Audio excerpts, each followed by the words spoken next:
Both boys were found guilty, making them the two youngest convicted murderers of the 20th century. So funny, I haven't filmed in like 3 days and people are messaging me like, it's been 3 days, where are you, I miss you. But I miss you guys so much more, like a lot more. So what does that mean? Should we kiss? I'm kidding, that's a joke. Relax, everyone relax. We're talking about James Bulger, 1993 in Liverpool, England. This is so incredibly sad. James is only 2 years old. It's so hard to listen to, so heavy on the heart. This was actually a recommendation from one of you guys. I cannot find the message to save my life, but you know who you are.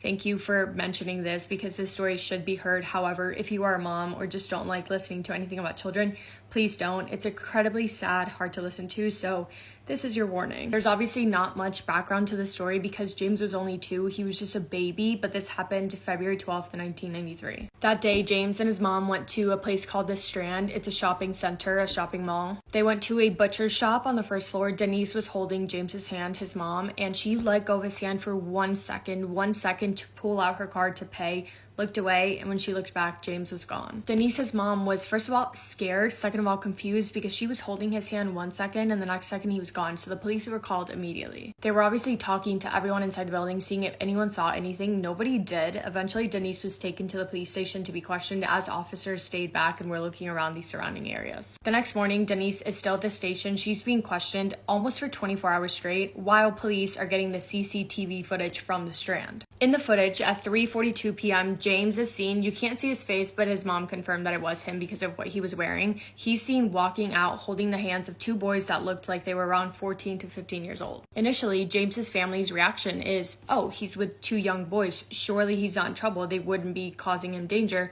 However, it's still a big question mark because why was he taken from his mom? That footage was released to the public and Denise is giving public appeals. She looks so distraught, asking whoever has James to please bring him back. Meanwhile, local police are being questioned to see if there are maybe any boys between the ages 10 to 18 that would be suspected of doing something like this. 2 days after James initially went missing, some children are playing on a railroad track around 3 miles from the Strand and they find the body of James Bulger no longer alive. This, of course, turns into a way bigger and more serious crime. There is a mysterious death of a 2-year-old boy and the only lead they have is that footage of him walking out with 2 other young boys. So the whole world has their eyes on Liverpool because of how horrific and traumatizing this was. A woman calls into the tip line and she says that she recognizes one of those young boys in the footage as John Venables. She says that that boy skipped school that day with his friend. So we have John, he's 10, and his friend that he skipped school with was Robert Thompson, who was also 10. John Venables was one of 3 kids. John lived with his parents and his siblings, of course, because he was only 10. His dad would work, the mom would stay home, and he was very loved by his mom, but he would get very little attention because his siblings were special needs and the dad would just work all the time, so he was pretty distant. He was bullied a lot and was affected by that, so he had a lot of behavioral issues that only got worse. He would cause such big disruptions at school that he ended up moving schools, and that's when he met Robert Thompson. Robert was one of 7 kids. He had an abusive father. His dad was actually having an affair and then just ended up walking out on his entire family. His mom would abuse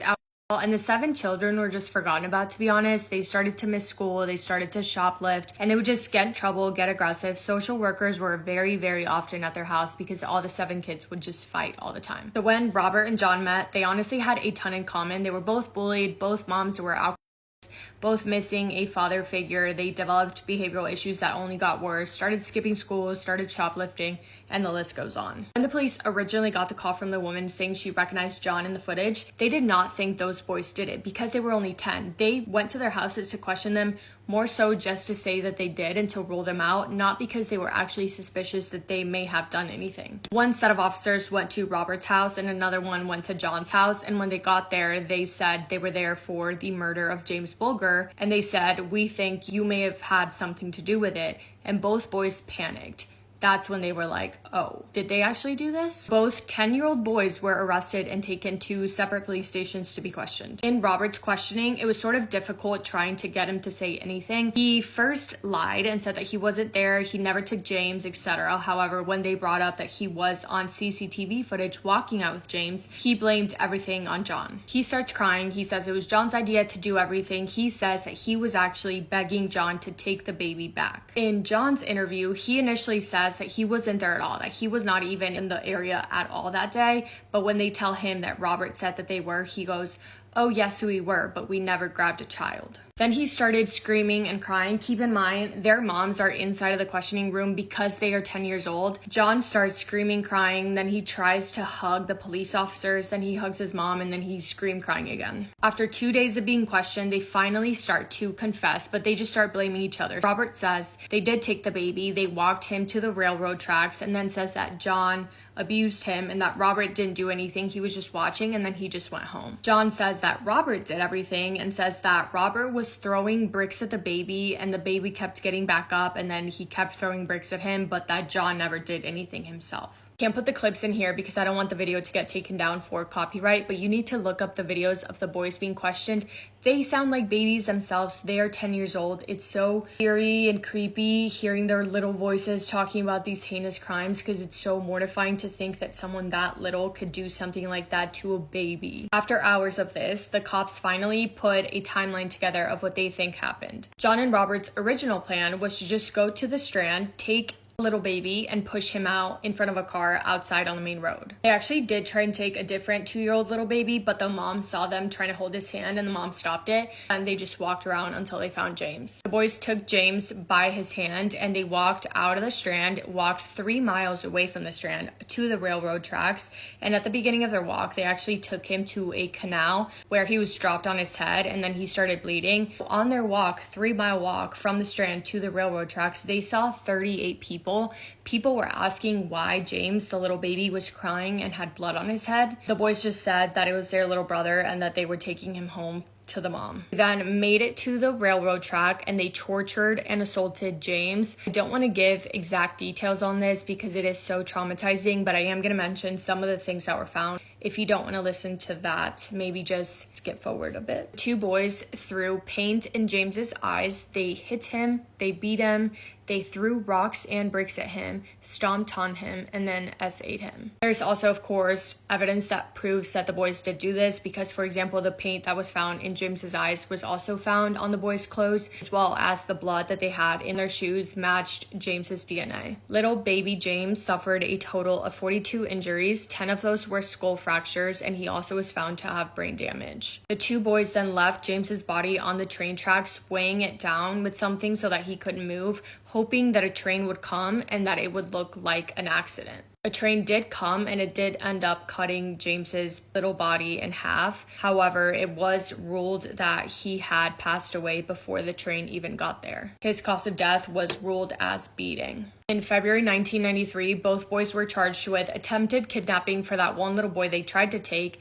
kidnapping for James, and murder for James. At this time, their identities were being kept from the public. They were just being referred to as Child A and Child B. Trial was set for November 1st, 1993, and outside of the court that day was a disaster. There were over 500 protesters. People were angry. They were threatening the families of the children, and it was just insanity. At the trial, Robert's and John's reactions were weird. I think they were laughing at one point, but they were considered by the court to have the ability to act with criminal intent as they were mature enough to realize that what they did was wrong. And what's crazy is that the age of criminal responsibility in England and Wales is 10 years old. So if the boys did this a year earlier or just before they turned 10, they would not have been arrested or charged with anything. But they were, and the trial was conducted as an adult trial. The boys had to sit on raised chairs so that they could see over the railing, which again just puts into perspective that they themselves were children. In trial, also it was revealed that Robert was the one that was sort of taking the lead on things. It was his idea to do what they did. However, John obviously followed his lead. John in trial said that he felt like James liked him because he would let him pick him up and hold his hand, which is so sad that obviously he realized that James had some sort of trust in him at some point, but then went on to do those horrible things to him. After 17 days of trial, November 24th, 1993, both boys were found guilty, making them the youngest convicted murderers of the 20th century. At that time, their names and pictures were released to the public and they were sentenced to 10 years in prison. Boys were kept in 2 different prisons, but they were kind of prisons for children / rehabilitation centers. They were getting a good education. They were watching TV, watching movies. They would play video games. They were getting very well taken care of. They also would get let out of their unit to go spend time with family. They would go shopping. They would go walk in the park, go to sports games. So Was this really a punishment? In June 2001, the boys were released under new identities. They were released under new identities and both moved to separate places. Obviously, couldn't tell anyone who they were. It's thought that Robert has not since then reoffended. However, John, 2010, John was arrested for having indecent images of children. He pled guilty and was sentenced to 2 years. In 2018, he was arrested again. However, in between there, he did get in trouble. He only got warnings, I believe, but in 2018, he was arrested for, again, the same thing, having indecent images of children, and he pled guilty and was sentenced to 3 years and 4 months in prison. That was in 2018. I think I tried to find accurate information. I'm pretty sure that since then, he has been denied parole and is still in prison because he's still considered a danger to society. That's all I have on the case of James Bulger. It's so insane to me. As I was talking about the boys, I kept forgetting that they were 10 years old because it's just crazy that 10-year-old kids could do that to a 2-year-old little baby. It makes me want to, like, that's why I find these cases so interesting, because it's like, what could be wired so wrong in your brain to make you, one, want to do that, and two, think that that's okay, or know that that's not okay, but still want to do it. I don't know. It's nuts to me. I'll never understand. Can't wait to hear what you guys think about it. And yeah, love you forever.